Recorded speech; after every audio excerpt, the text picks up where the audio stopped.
जैसलमेर में कोरोना अंकुश लगाने के सारे सरकारी प्रयास नाकाम साबित हो रहे हैं। नजदीकी और दूर दराज के गांव संक्रमण के नए हॉटस्पॉट बनकर उभरे हैं, जो पहली लहर में बहुत हद तक बचे रहे थे। जनसंख्या के मुताबिक सबसे छोटा जिला होने के बावजूद यहां संक्रमण दर 35% है।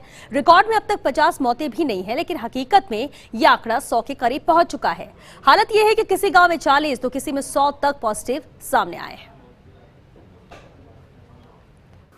देखिए, ये सत्य है कि कोरोना का जो कोविड-19 का संक्रमण है वो गांव तक पहुंच चुका है और इसलिए गांव में जो राज्य सरकार द्वारा निगरानी समिति गठित की गई थी और अन्य जनप्रतिनिधियों का लोकल गांव के लोगों की रिस्पॉन्सिबिलिटी और बढ़ जाती है।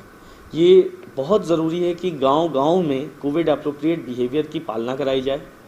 साथ ही पिछले लगभग 10 दिन से हमारी ग्राम स्तरीय समिति के द्वारा डोर टू डोर सर्वे किया जा रहा है।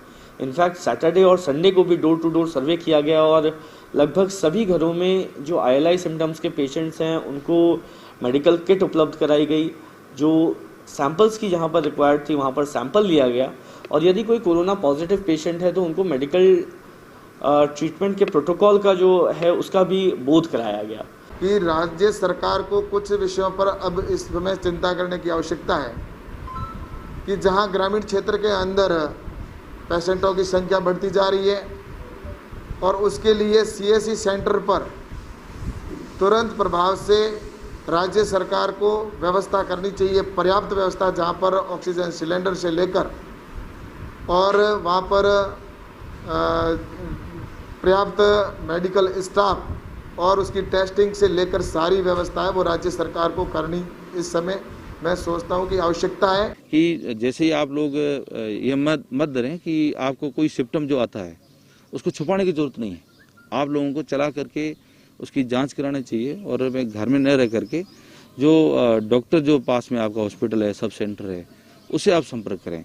क्योंकि जब लोग गंभीर हो जाते हैं, जब वो सांस की तकलीफ हो जाती है, उसके बाद वो लोग बाहर आते हैं, उससे बाद वो हालात बिगड़ जाते हैं। इससे अच्छा है कि आप लोग जैसे ही आपको कुछ तकलीफ हो रही है तो आप तुरंत मेडिसिन ले लें, डॉक्टर के पास चले जाएं।